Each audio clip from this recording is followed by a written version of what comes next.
Welcome to new series तो आमर आउ गोटे वीडियो आसी जाइए जो मैंने भी प्रीवियस वीडियो देखी ना जाए जरूर देखो तो आज मोर लसेस मैक्सिमम गोटे $20 आसपास हम तो आज संडे रे मार्केट बहुत भल टाइम था से मु मैक्सिमम ट्रेड आज लसेस बहुत करी मु भाविली एबे टाइम होचे नाइट 120 नाइट 120 माने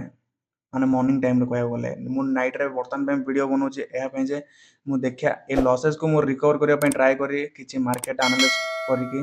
तो देखिया चलो कौन होची कौन नै आपण वीडियो माने जरूर देखंतु पूरा स्टार्टिंग रो एंडिंग पर्यंत कौन होची कौन नै जरूर आपण पूछिए तो चलो हम स्टार्ट करिया वीडियो फर्स्ट मार्केट को एनालाइज करिया अछि कोड केमिति रिएक्ट करूची मार्केट फर्स्ट हम देखिबा कैंडल ना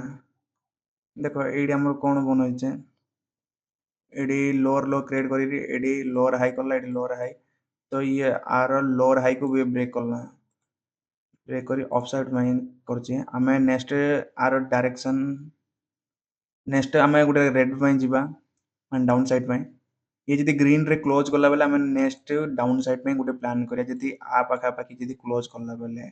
कम पेना ये गोटे रिट्रेसमेंट कैंडल टाइप रो गोटे बनो जदी गोटे मार्केट टच करला बेले गोटे रिट्रेसमेंट कैंडल टाइप रो बनो माने मार्केट एमि जाय एमिति आसीयो तो नेक्स्ट टारगेट तार मूव कोडी हबो एडी हबो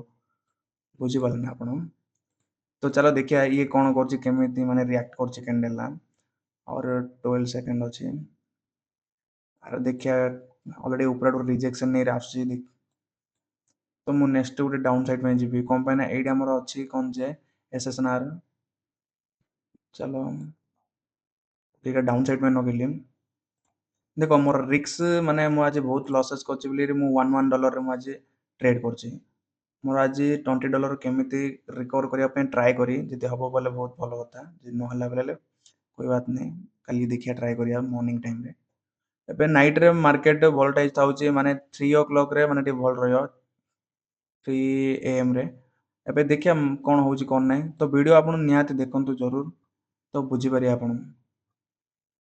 मार्केट देखले ना आपन को माने कोड जाई कोड रिजेक्शन नै ऊपर जाउ देखो आपन देखि पारथिए माने लेवल पाखु आसीरी से माने ऊपर रिएक्ट करला फिर भी रेड कैंडल रे क्लोज होबा अछि एडा कोन होउची कोन नै देखिया 1 2 हां थैंक गॉड माने एटा देखो अनडिसिजन कैंडल टाइप रे बनेला माने मार्केट खुद डिसिजन करि बलन जे मार्केट माने बायर्स होछ ना सेलर्स होछ माने बुझी परछन ना तो चला हमें नेक्स्ट एसेट्स रे देखिया बे एडी तार हायर हाई अछि तापर हायर लो एडी क्रिएट करला तो हायर लो पापा आइरी से रिजेक्शन नै छी तो आज ई कैंडल ब्रेक जदी करला बेले मैक्सिमम हेल्दी कैंडल टाइप रे बनेला बेले नेक्स्ट मु गोटे डाउन साइड में जीबी कम पे ना एडी हमर रिजेक्शन अछि एडी भी हमर अछि गोटे कहय बोले सॉरी मोर हो ड्राइंग टिक एपट सेपट होउची आपण एडजस्ट कर नेबे एडी देखो एडी गोटे हमर रहला कोन जे गोटे सपोर्ट लेवल रहला देखि परछ ना एडी गोटे सपोर्ट लेवल रहला हमर तो एडी मार्केट आसिलानी एडी ट्रेड नबार थिला और फिर भी देखिया कौन होची जदी एको ब्रेकआउट करला बेले नेक्स्ट टाइम में गोटे डाउन साइड में जीवा कम पे ना नेक्स्ट मार्केट रो मूव हबो एडी नेक्स्ट टारगेट हबो एडी हेबे तो हमें एटा तो जदी ग्रीन बनला ले हमें आ गोटे डाउन साइड में जीवा कम पे ना एडी तार गैप अप अछि ए गैप अप फुल करिया पे आ गोटे रेड कैंडल बनै पारे बुझी परछ ना ये गैप अप अछि गैप अप फुलफिल करिया पे गोटे रेड कैंडल बनै परियो नेक्स्ट हमर ऑलरेडी एडा हमर कोन जे एडा हायर हाई हला एडी तापर कोन जे हायर लो हला हायर लो को ये ब्रेक करनी ये ऑलरेडी ता मार्केट माने ता लेवल पाखा पाखी अछि ये यदि ब्रेक न करूची बेले हम नेक्स्ट गोटे डाउन पे जीवा कम माने गैप अप अछि गैप अप फुलफिल करिया पे से निहाती गोटे जरूर आसीयो तो नेला पर ट्रेड मु कहि आपन आर एक्सप्लेन एंट्री रॉन्ग हला देखो देखो मु आपन कहितले एडी आसे मार्केट एडी आसला तो एडू जदी मार्केट जदी रिजेक्शन नेला मु कहि परिनी कम पे ना मार्केट रो सुप्रीम आमे नै ना मार्केट खुद डिसाइड करियो केमि जीवो कोपडे जीवो आपण बुझी परछ ना आमदी घंटे प्रेडिक्शन एंड साइकोलॉजी लगार अछि माने माइंडसेट यूज करियार अछि तो देखो मु जोडी ड्रॉ करथिली लेवल ଯୋଉଠି ଡ୍ର କରିଥିଲି ସେଇଠି ପର୍ଯ୍ୟନ୍ତ ମାର୍କେଟ ଆସିଲା, ତ ସେଇଠୁ ଆମର କ'ଣ ସଡନଲି ରିଜେକ୍ସନ ଏରି ଉପରକୁ ଗଲା। ତ ଦେଖିବା ମୋର 3-4ଟା ଟ୍ରେଡ୍ ନେଇଛି ଏଇଟାରେ, କ'ଣ ହେଉଛି କ'ଣ ନାହିଁ। ମୁଁ ଗୋଟେ MTG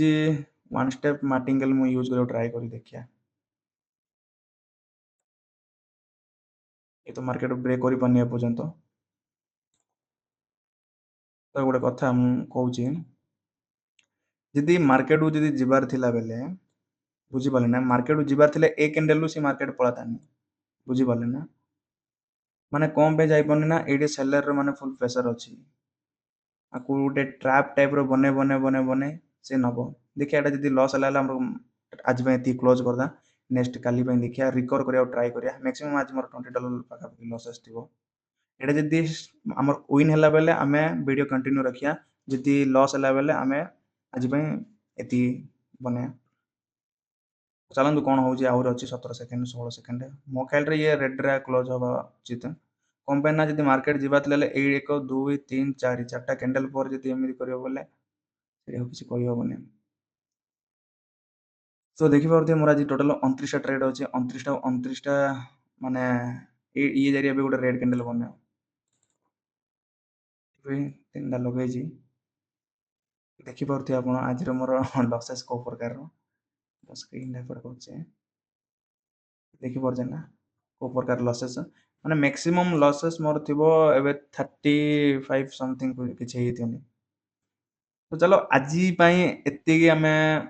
କରିବା, ନେକ୍ସଟ ଦେଖିବା କାଲି ପାଇଁ କ'ଣ ହେଉଛି କ'ଣ ନାହିଁ ଦେଖିବା। ଦେଖ ମୁଁ ଭିଡ଼ିଓ ବନେଇବାର କାରଣ ହେଉଛି ଏହା ଯେ ମୁଁ ଲସ୍ ପ୍ରଫିଟ୍ ଦୁଇଟା ଯାକ ଆପଣଙ୍କୁ ଦେଖାଉଛି। କେବଳ ମୁଁ ଆପଣଙ୍କୁ ପ୍ରଫିଟ୍ ଦେଖାଉନି, ଗୋଟେ ସ୍କ୍ରିପ୍ଟେଡ୍ ଟାଇପ୍ର ଭିଡ଼ିଓ ମୁଁ ବନାଉନି। ମୁଁ ଆପଣଙ୍କୁ ପୁରା ଯେତିକି ମୁଁ ଜାଣିଛି ମୁଁ ସେତିକି ଆପଣଙ୍କ ପାଖରେ ମୁଁ ଏକ୍ସପ୍ଲେନ୍ କରୁଛି। ମାନେ ଯେମିତି ମୁଁ ମାର୍କେଟକୁ ପୁରା ଡିକୋଡ୍ କରି ଟାଇପ୍ର ମୁଁ ଆପଣଙ୍କୁ ବୁଝାଉଛି, ମାନେ ଯେମିତି ମୁଁ ଜାଣିଛି, ବୁଝିପାରୁଛେ ନା। ତ ଚାଲ ଆଜି ପାଇଁ ଏତିକି, କାଲି ସକାଳ ପାଇଁ ମୁଁ ଆପଣଙ୍କୁ ଦେଖେଇବି। ମୁଁ ହର୍ ଟ୍ରେଡ୍ରେ ମାନେ ହର୍ ଯେଉଁ ଟାଇମ୍ରେ ମୁଁ ଟ୍ରେଡ଼ିଂ କରୁଛି ମୁଁ ସେଇ ଟାଇମ୍ରେ ଭିଡ଼ିଓ ବନେଇକି ଆପଣଙ୍କୁ ଅପଲୋଡ଼ କରି ମୋର ପ୍ରଫିଟ୍ ହଉ କି ଲସ୍ ହଉ ଆଇ ଡୋଣ୍ଟ କେୟାର, ଫିର୍ ବି ମୁଁ ଆପଣଙ୍କୁ ଏକ୍ସପ୍ଲେନ୍ କରି ପୁରା ବତେଇ। ତ ଚାଲ ମିଶିବା ନେକ୍ସଟ ଭିଡ଼ିଓରେ। ମୋର ଟିକେ ହେଲ୍ଥ ବି ପ୍ରୋବ୍ଲେମ୍ ଅଛି, ତେଣୁ କରିକି ଟିକେ ଆଜି ଭିଡ଼ିଓ ବନେଇବା ପାଇଁ ହେଲେ ସମୟ ନଥିଲା, ଟାଇମ୍ ନଥିଲା। ଫିର୍ ବି କାଲି ଗୋଟେ ଭିଡ଼ିଓ ବନେଇଥିଲି, ଆଜି ଅପଲୋଡ଼ କଲି। ଯାହେଲେ ମାନେ ଟିକେ ଏବେ ବର୍ତ୍ତମାନ ପାଇଁ ପ୍ରୋବ୍ଲେମ୍ ଅଛି, ମୁଁ ନେକ୍ସଟ କାଲି ପାଇଁ ମୁଁ ପ୍ରିପାରେସନ୍ କରି। ହଉ ମିଶିବା ନେକ୍ସଟ ଭିଡ଼ିଓରେ।